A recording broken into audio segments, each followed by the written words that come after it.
हे बघा, ह्याच्यासाठी लेग पीस पण घेतात, पण आपण हे बोनलेस घेतलेले आणि अख्खच आणलेलं आहे चिकनच्या ह्याच्यातून. तर आपण ह्याच्यामध्ये पॅन मध्ये का पाणी घालून हे शिजत घ्यायचंय. हे गरम आहे, आपण काटाचं पण माझ्या लेकानेच आणले माझ्यासाठी.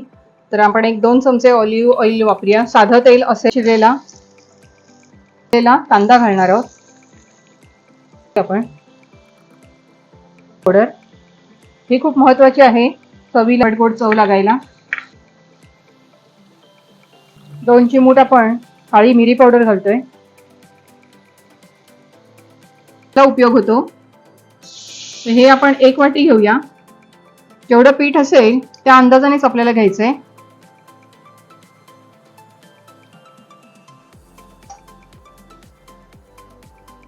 आपण 1 अर्धी वाटी याच्यात दूध घालूया.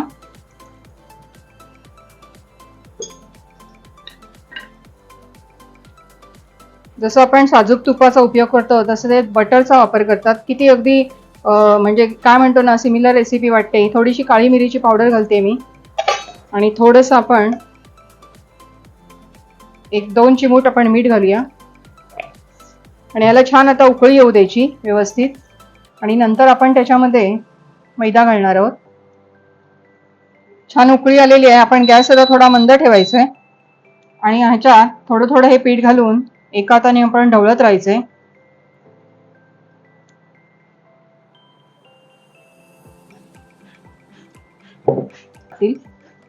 एका बाजूला आपण तेल तापत ठेवले.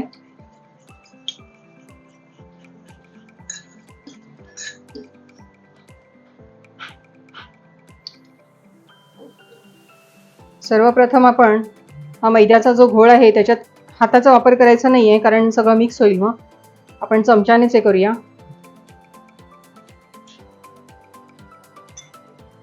हे झालं की आपण अंड्यात टाकायचं.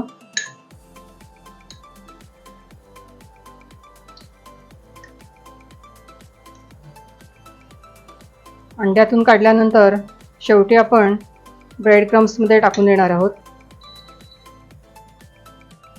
आपण हे असे सर्व तर आपण इथं टाकून बघूया.